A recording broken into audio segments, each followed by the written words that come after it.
morality and hypocrisy. Here, the morality person is Nicholas, and the hypocrisy person is the aunt. Morality means which is connected with obedience, and hypocrisy means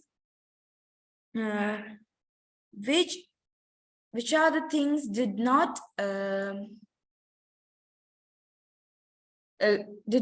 connected with the good things.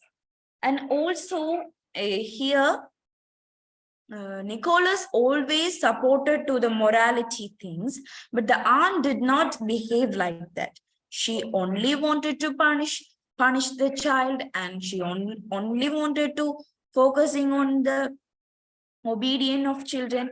That's why she is a he's a dishonorable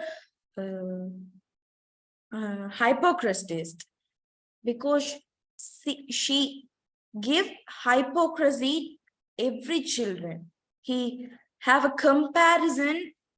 He gives comparison to every children. That is not a way to grow up a child.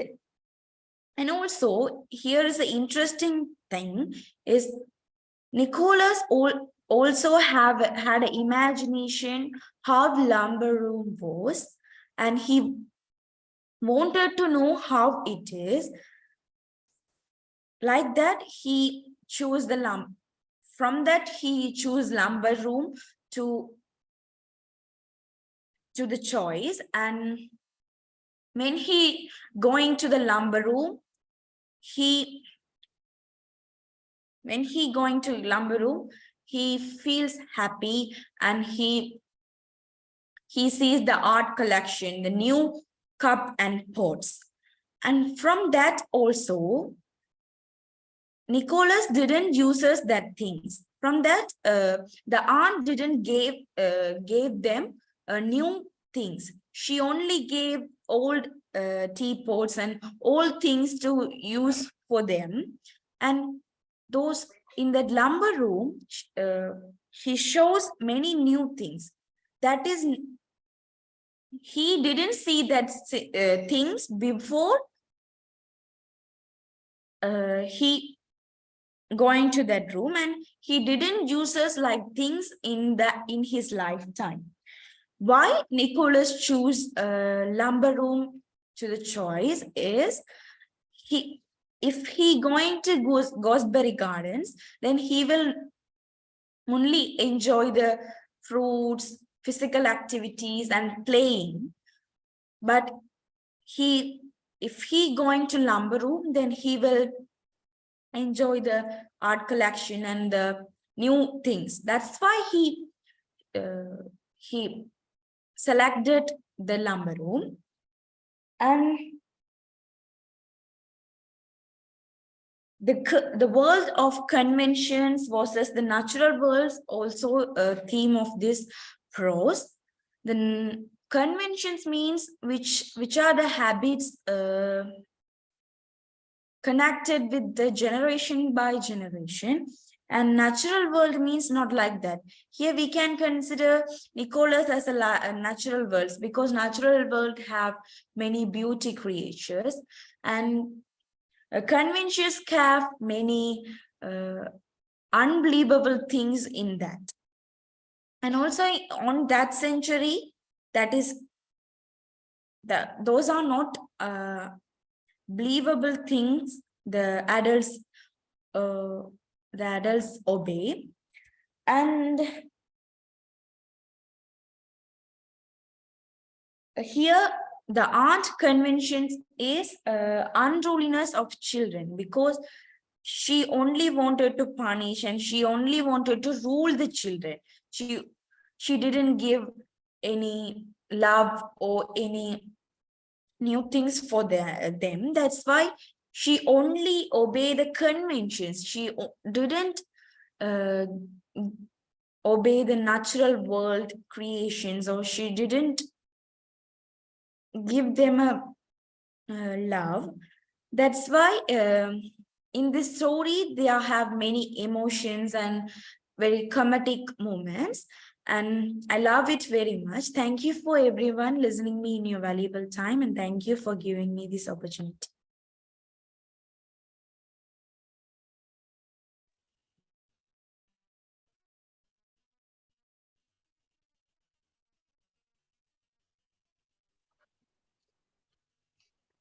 Thank you, Smida, for I am talking about good evening to you all.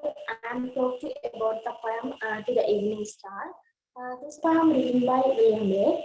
William Blake was born in London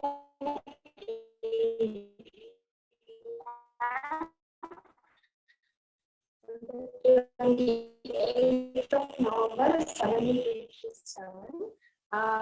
to a middle class family of artisans.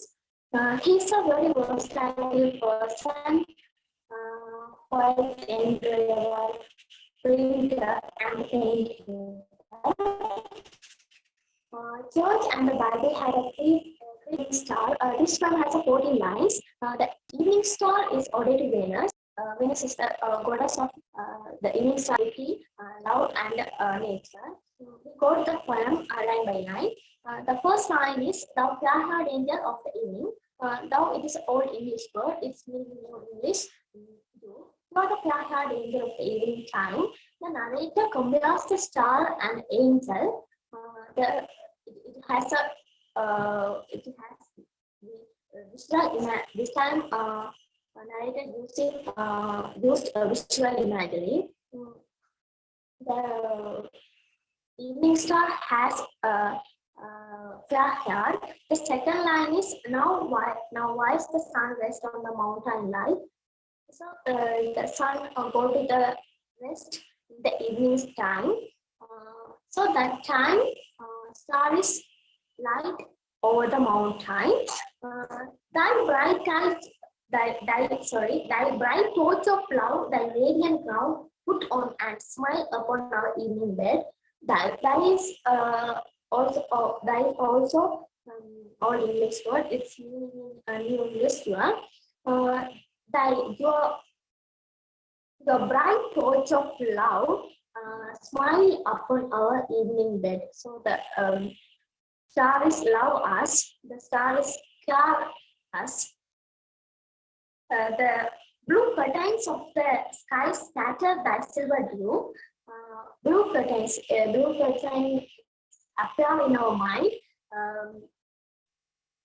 Blue curtains scatter that silver dew. That on the every flower that shuts its sweet eyes, in timely sleep, let thy best wine sleep on. The lake speaks silence with the glimmering eyes. On every flower shuts its sweet eyes. This time, narrator using visual imagery. So the flowers shuts their sweet eyes. It time to sleep. Let's die. And most of dusk with the silver soon full soon. This time narrated using repetition. Soon full soon. Dost thou withdraw, then the wolf rages wide.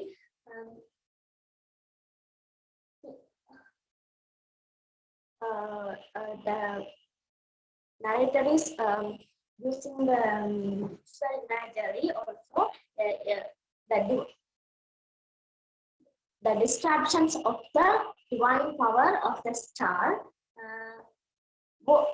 The last four lines are dost thou withdraw, then the wolf rages wide, and then the lion class through the dark forest. The lion and the wolf is animals. There is an expression of darkness and character.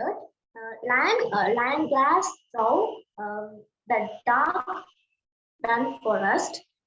It is a various animal. The stars protect all.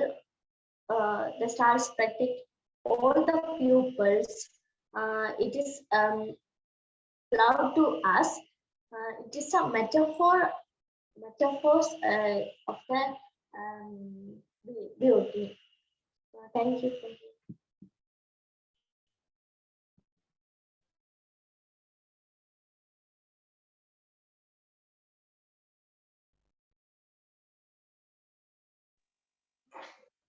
Thank you, Sudarshina. Next, I would like to call Tamiliman for his performance.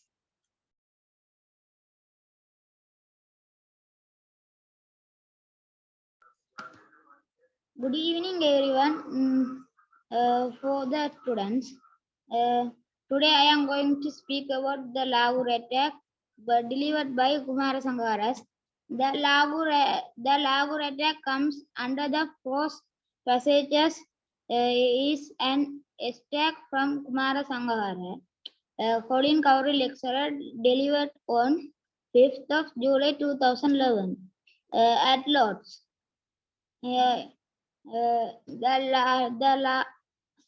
The Lahore attack took place on the 3rd of March 2009. Mahela, Sangakkara, Tilantusara were attacked by this attack. It is hand bomb attack. Kumar Sangakkara was a lucky person and safe in this attack. Colin Cowrie was a batsman and bowler who played cricket in England. He was member of the MCC club, which was governing the body of cricket in England and worldwide. As a cricketer, Kumar Sangakkara had the privilege to deliver his lecture at with event on the 5th of July 2011, avoiding bullets, shells, and mines and grenades. Apart from this bomb.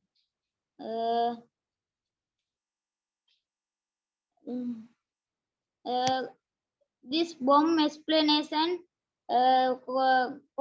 in Colombo, people was normally they do his work. People had luxury life. Sangakkara played his cricket. People went to work. Children went to school. Culture and opportunities for Sri Lankan cricket as well as moving recording of the terrorist attack on their team in bus in Lahore. The Lahore attack took place on the 3rd of March 2009 at the Gaddafi Stadium in the Pakistan. When the Sri Lankan team was their way to play the 3rd day of second test, the bus was fired upon by 12 main guns. 6 Pakistan policemen and 2 civilians died. Awareness, 6 members of the Sri Lankan team were injured. Kumar Sangakkara, a world-class cricketer, best known as Kumar Sangakkara, is one of Sri Lankan's leading cricketers. He was received international recognition and acclamation. He was born on 27 October 1977 in Matalakandi. He is the youngest of 4 children in his for his parents. He was two sisters and one brother.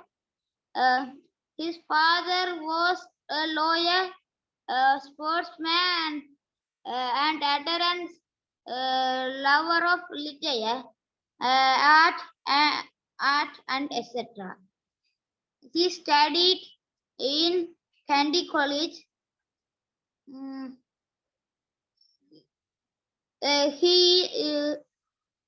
he grew up for him to play cricket.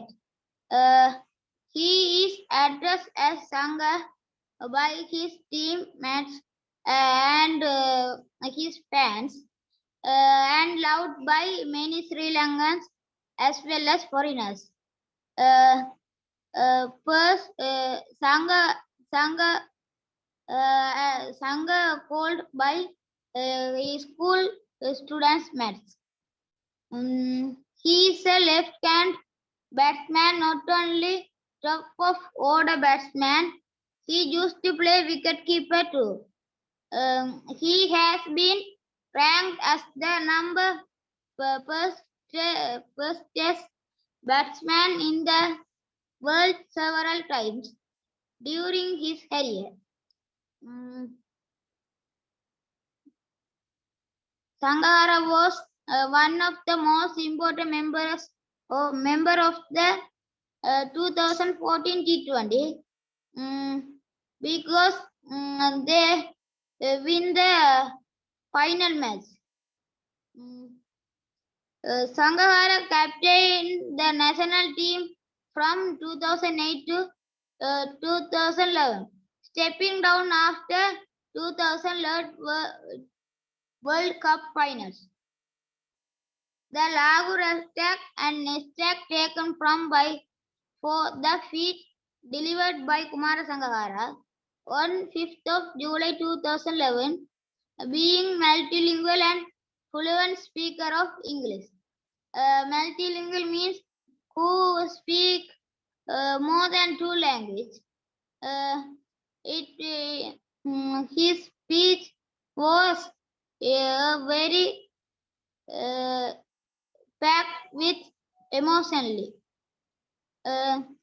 He is motherland love. Sri Lankans, its people, he has given his ideas about his role. A cricketer, his relationship with team members and other people. In Pakistan, he and his team were targeted by terrorists. He had never experienced about the bomb attack.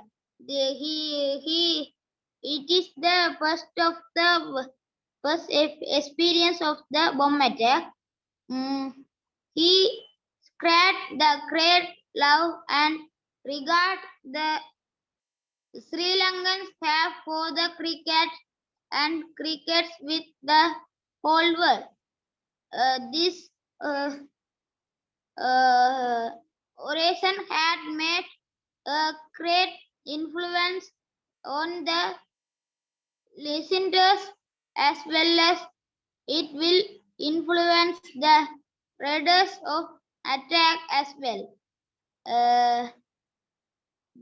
The attack future reveals the feathers of the good cricket player as well as the good leader.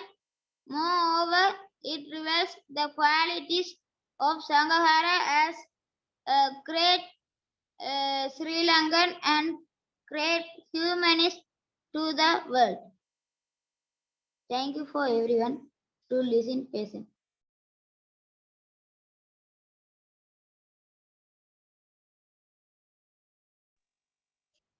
Thank you, Tamil, for your wonderful presentation. Next, I would like to call Ms. Keetana to do her presentation.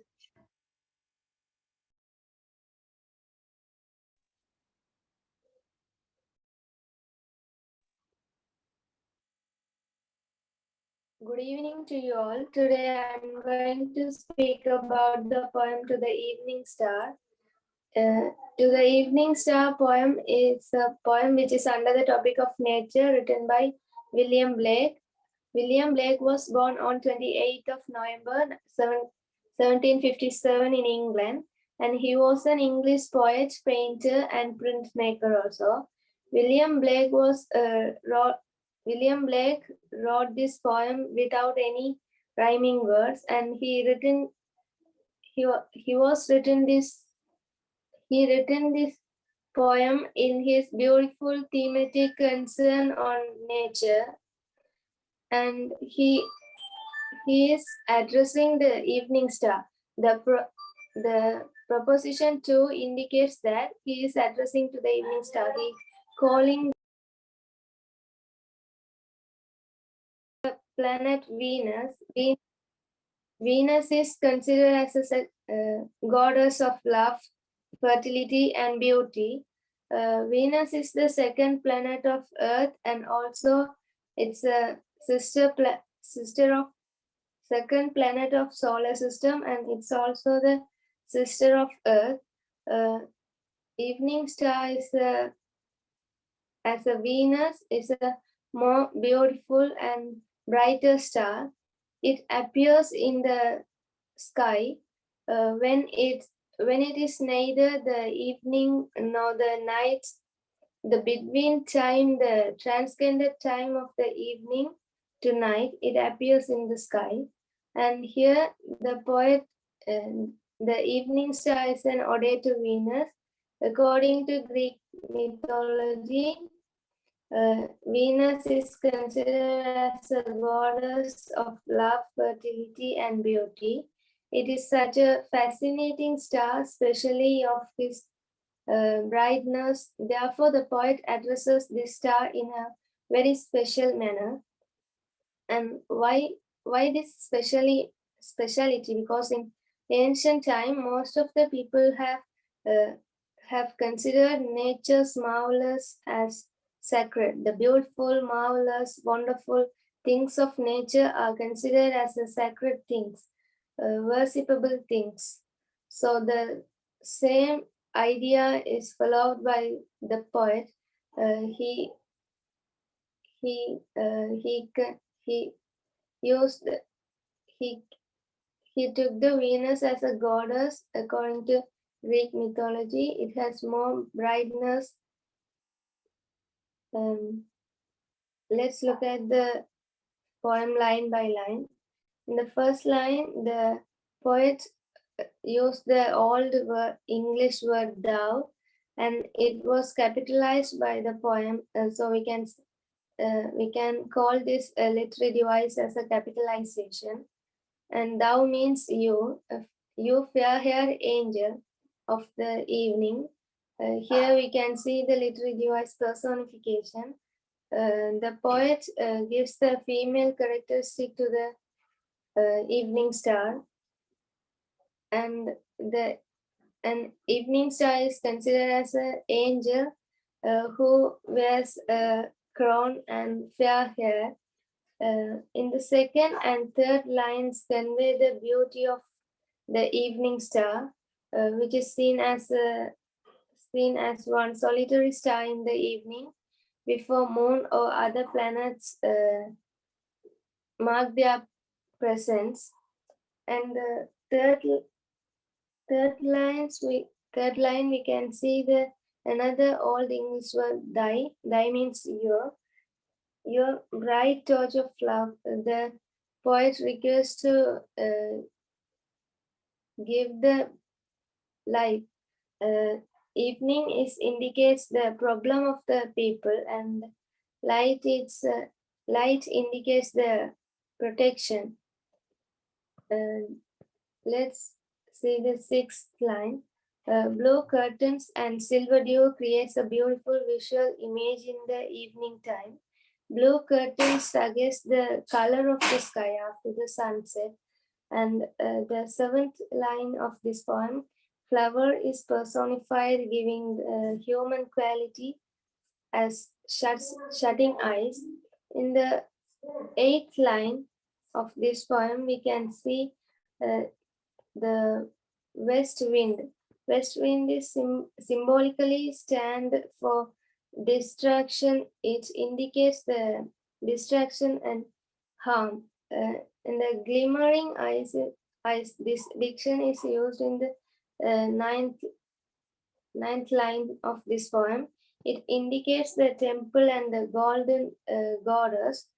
Then in the 10th line of this poem, the poet used the literary device repetition, soon, full, soon. The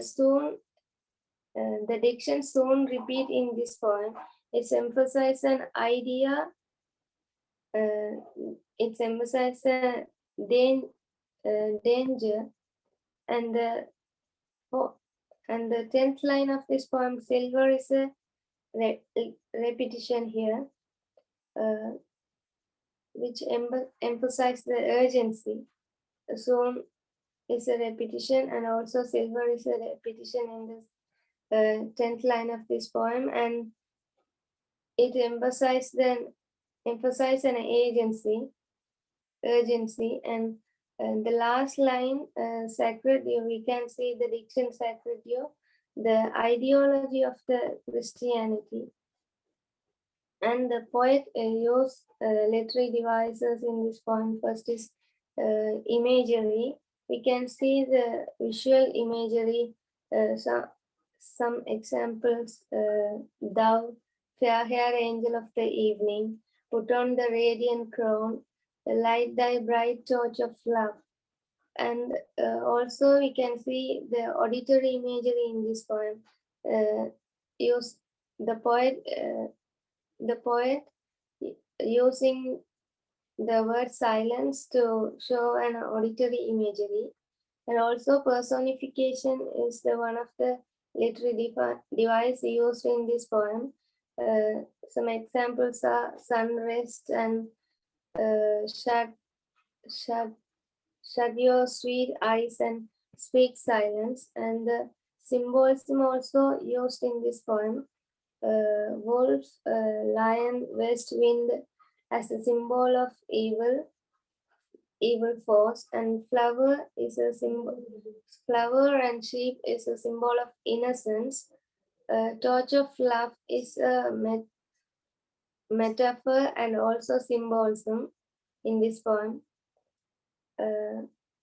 Finally, the theme of this poem is nocturnal beauty of nature, pastoral simplicity, and political entrapment. Thank you for hearing.